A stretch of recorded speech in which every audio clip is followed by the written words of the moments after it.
దేవోక్తి కార్యక్రమం చూస్తున్న ప్రేక్షకులందరికీ తాడేడప గోడవెల్లి క్రీస్తు సంఘముల నుండి మీకు ప్రత్యేకమైన వందనాలు చెల్లిస్తూ ఈ సమయంలో మనకి బెదర రాజ అశోక్ కుమార్ గారు మనకి ఇప్పుడు వర్తమానం అందిస్తారు. ఆత్మస్వరూపి అనంతవాసి అందుకో నా స్తుతి సన్నుతితో నీ కీర్తి. ఆత్మస్వరూపి అనంతవాసి అందుకో నా స్తుతి సన్నుతితో నీ కీర్తి. నీ సుతుని బోలి నేను జీవింప నిత్యత్వమల్లే నీ సంకల్పమాయే. నీ సుతుని బోలి నేను జీవింప నిత్యత్వమల్లే నీ సంకల్పమాయే. నీ రూపమిచ్చి నన్ను నిర్మించితివి, నీ రూపమిచ్చి నన్ను నిర్మించితివి. అందుకే నేను పాడేదను నీ గణనామ కీర్తి. నీ రూపమిచ్చి నన్ను నిర్మించితివి, అందుకే నేను పాడేదను నీ ఘననామ కీర్తి.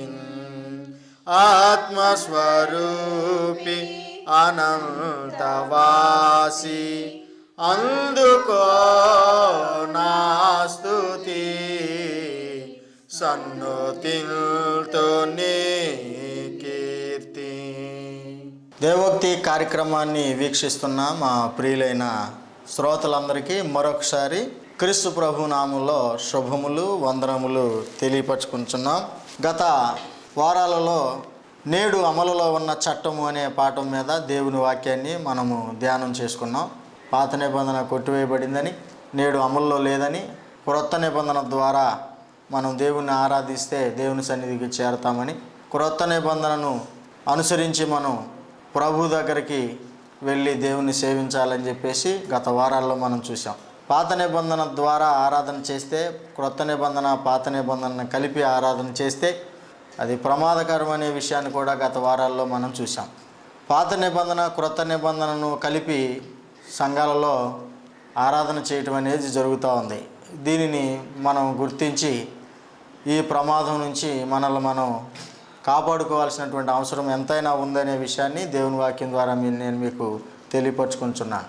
ఉదాహరణకు చూసినట్లయితే ఆరాధనలో వాయిద్య సంగీతాలు వాయించినట్లయితే అది పాత నిబంధన క్రింద ఉన్నటువంటిది అనే విషయాన్ని మనం గమనించాలి. దశమ భాగాలు, అలాగే విశ్రాంతి దినము, అలాగే కళలు, దర్శనాలు, గుడారాల పండగ, పర్ణశాలల పండగ, ఈ పండుగలన్నీ కూడా యూదులకి సంబంధించినవి. మనము క్రైస్తవులము, యూదులకి మనకి ఎలాంటి సంబంధము లేదు. యూదులైనా సరే, అబ్రహాం సంతానమైనా సరే వాటన్నిటినీ వదిలి క్రైస్తవులతో కలిసి క్రొత్త నిబంధన ద్వారా దేవుణ్ణి ఆరాధిస్తే మాత్రమే దేవుని ద్వారా వారికి ప్రయోజనము ఉంటుంది, లేకపోతే ప్రమాదం ఉంటుంది అనే సంగతిని మనం గ్రహించాల్సినటువంటి అవసరం ఉంది. పోతే ఈరోజు మరొక ప్రాముఖ్యమైన పాఠాన్ని నేను మీకు పరిచయం చేయబోతున్నాను. ఆ పాఠం ఏమిటనే విషయాన్ని ఆలోచన చేసినట్లయితే దేవుని రాజ్యము. దేవుని రాజ్యం అనే పాఠాన్ని మనం ఈ రోజున ప్రారంభించుకుంటున్నాం. దేవుని రాజ్యమును గురించి మరి బైబిల్లో అనేక సందర్భాల్లో మనం చదవగలుగుతాం. బైబిల్ అంతట్లో కూడా దేవుని రాజ్యము అనేది చాలా ప్రాముఖ్యమైంది. దాని ప్రాధాన్యతను, దాని ప్రాముఖ్యతను మనం ఆలోచన చేసినట్లయితే ప్రభు అయినటువంటి యేసుక్రీస్తు వారు ఏమి తిందుమా, ఏమి త్రాగుదుమా, ఏమి ధరించుకుందుమా అని మీ దేహమును గురించి చింతింపకూడదు, కానీ దేవుని నీతిని రాజ్యమును మొదట వెతుకుడి అని ప్రభు అయిన యేసుక్రీస్తు వారు సెలవిచ్చారు. దేవుని రాజ్యం ఎంత ప్రాముఖ్యమైనది అంటే అది భోజనం కంటే, బట్టల కంటే, భౌతిక సంబంధమైనటువంటి అవసరతలు అన్నిటికంటే ప్రథమ స్థానం దానికి ఇచ్చి ఆ రాజ్యమును కనుగొనాలి అని యేసుప్రభు వారు తెలియజేశాడు. అది భోజనం కంటే బట్టల కంటే ప్రాముఖ్యమైనది అనే విషయాన్ని మనం గ్రహించవచ్చు. అలాగే ఇంకా మనం చూసినట్లయితే లోకాసు వార్త 23వ అధ్యాయము 42వ వచనంలో మనం చూసినట్లయితే శిలువ మీద దొంగ చివరి క్షణాల్లో ప్రభువారిని నన్ను ఏదో రకంగా ఇడిపించు ప్రభువా, నేను బుద్ధిగా బ్రతుకుతాను, దొంగతనం మానేస్తానని చెప్పేసి ప్రభువుని వేడుకోలేదు. కానీ ఆయన నీ రాజ్యంలోకి వచ్చినప్పుడు నన్ను జ్ఞాపకం చేసుకో అని చెప్పేసి యేసుప్రభు వారిని కోరుకున్నట్లుగా మనం చదువుతాం. ఆ విషయాన్ని మనం గమనించినట్లయితే శిలువ మీద దొంగ దేవుని రాజ్యము ప్రాణం కంటే విలువైంది అని చెప్పేసి ఆయన రుజువు చేసినట్లుగా మనం గ్రహించగలం. దేవుని రాజ్యం అనేది మన దేహం కంటే ప్రాణం కంటే కూడా కోరదగింది అనే విషయాన్ని అక్కడ స్పష్టంగా శిలువ మీద దొంగ రుజువు చేసినట్లుగా మనం చూస్తున్నాం. దీని ద్వారా దేవుని రాజ్యం యొక్క ప్రాధాన్యత ఏంటో మనకి అర్థమవుతుంది. మత్తయి సువార్త 13వ అధ్యాయము 46వ వచనంలో మనం చూసినట్లయితే అక్కడ కూడా పరలోక రాజ్యం గురించి యేసుప్రభు వారు అమూల్యమైనటువంటి ఒక ముత్యంతో పోల్చడం జరిగింది. దానిని కనుగొన్న వాళ్ళు ఎవరైనా సరే తమకు కలిగిన సమస్తాన్ని అమ్మి దానిని కనుగొనాల్సి ఉంటుంది అని చెప్పేసి ఆయన తెలియజేయటం అనేది జరిగింది. దేవుని రాజ్యము తెలుసుకోవటం అనేది, దాన్ని గ్రహించటం అనేది, దానిని గుర్తించటం అనేది, దాని కొరకు సమస్తమును వదులుకోవాల్సినటువంటి అవసరము ఉంటుంది అనేటువంటి ఈ విషయాలను మనం గమనించినప్పుడు దేవుని రాజ్యము ఎంత ప్రాముఖ్యమైనదో మనము గుర్తించగలం. దేవుని రాజ్యం అనేది, దాని గురించి తెలుసుకోవటం అనేది, దానిని కనుగొనటం అనేది, దానిని పొందటం అనేది మానవునికి అత్యవసరమైనటువంటిది అనే విషయాన్ని ఈ వాక్య భాగాల ద్వారా మనం గ్రహించవచ్చు.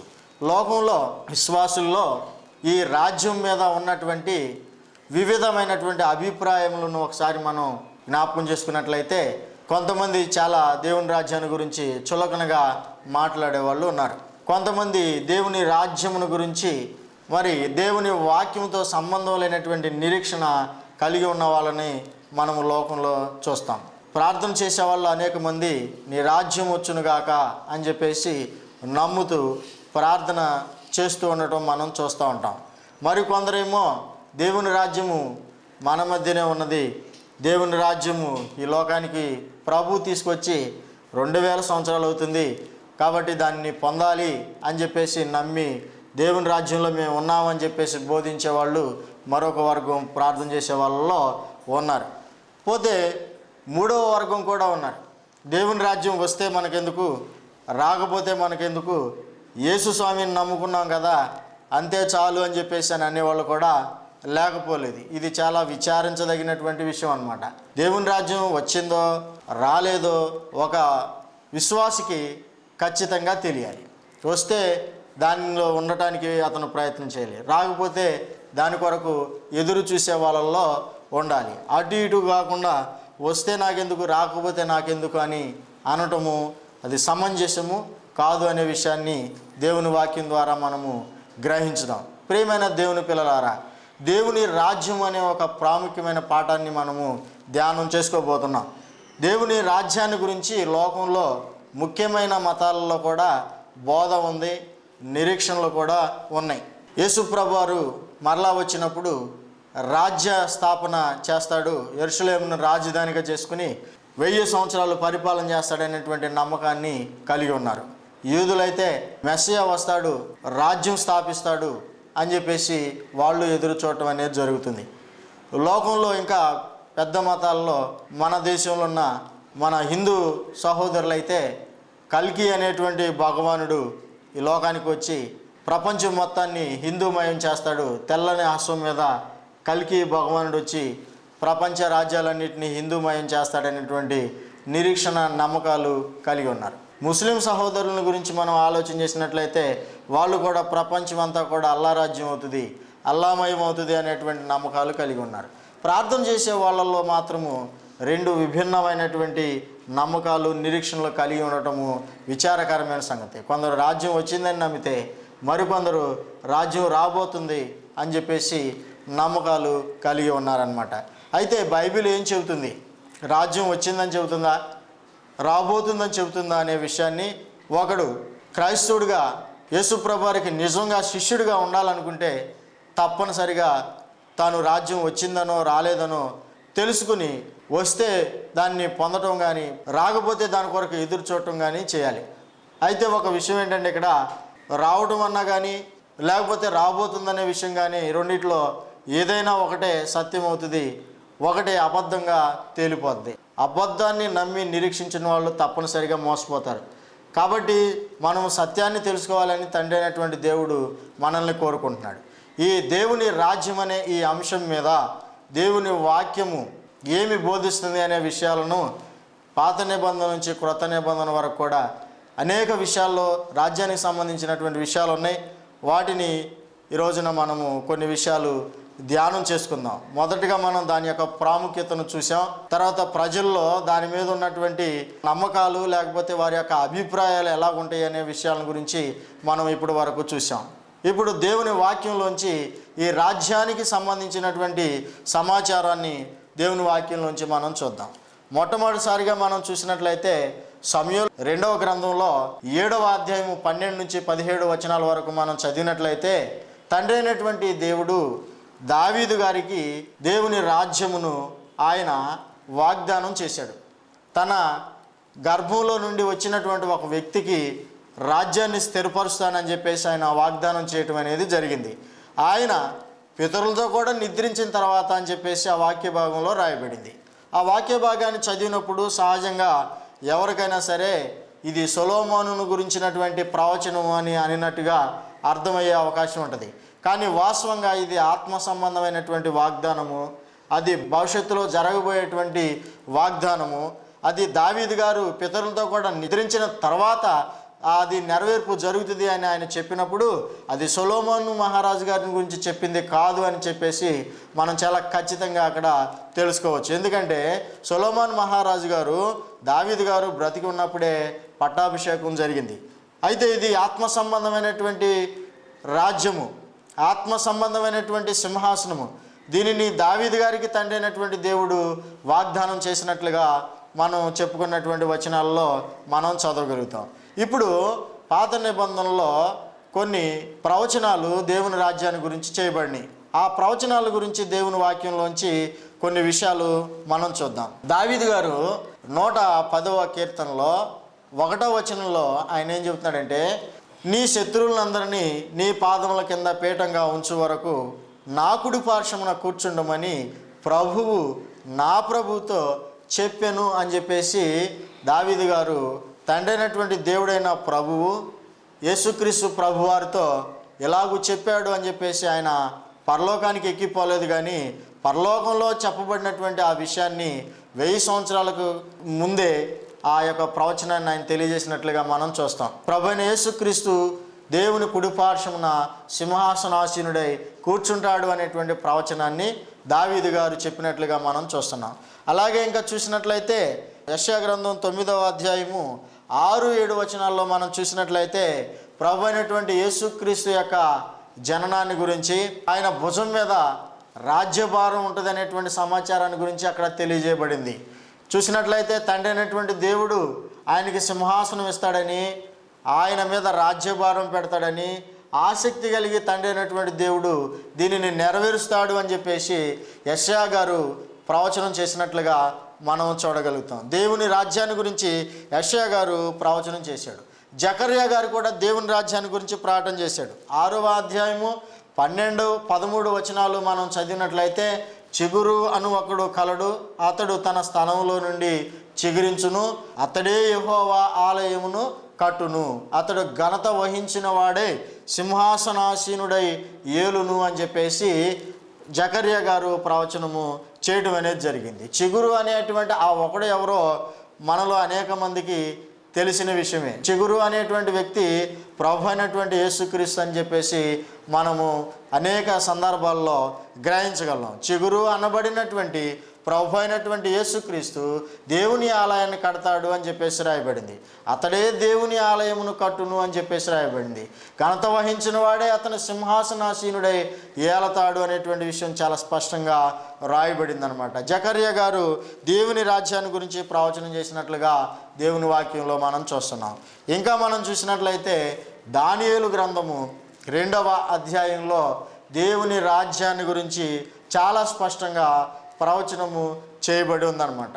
నెబుకద్నెజర్ మహారాజు గారి యొక్క కలలో ఆయన చూసినటువంటి ప్రతిమ 4 లోహాలతో ఉన్నది అనే విషయాన్ని మనం 2వ అధ్యాయంలో గ్రహించగలం. ఇది మన అందరికీ తెలిసినటువంటి కథ. ఇందులో ఆ యొక్క విగ్రహంలో ఉన్న 4 లోహాలు కూడా ప్రపంచాన్ని పరిపాలన చేసేటువంటి 4 మహాసామ్రాజ్యాల గురించి ఆయన నెబుకద్నెజరు రాజుగారి యొక్క కలలో ఆయనకు దేవుడు చూపించినట్లుగా మనము ఈ 2వ అధ్యాయంలో మనం గ్రహించగలుగుతాం. 2వ అధ్యాయంలో చెప్పబడినటువంటి ఈ యొక్క ప్రతిమ బంగారాన్ని, అలాగే వెండిని, మట్టి, ఇనుము కలిపి ఉన్నటువంటి భాగాలను ఆయన కలలో చూసినట్లుగా మనము గ్రహించగలం. 4 మహాసామ్రాజ్యాలకి సూచనగా దానియేలు గారు ఆయన కలభావాన్ని వివరించి చెప్పడం అనేది జరిగింది. బంగారంతో బబులోను సామ్రాజ్యాన్ని పోల్చి దానియేలు గారు రాజుగారికి కళ వివరించాడు. వెండిని మాదీ పార్శిక సామ్రాజ్యాలకి పోల్చి చెప్పినట్లుగా దానియేలు గ్రంథంలో మనం చదవగలుగుతాం. అలాగే ఇతడిని చూసినట్లయితే ది గ్రేట్ అలెగ్జాండర్ యొక్క సామ్రాజ్యము, గ్రీకు సామ్రాజ్యాన్ని గురించి ఆయన సూచనగా రాజుగారికి దానియేలు గారు తెలియజేసినట్లుగా మనం చూడగలుగుతాం.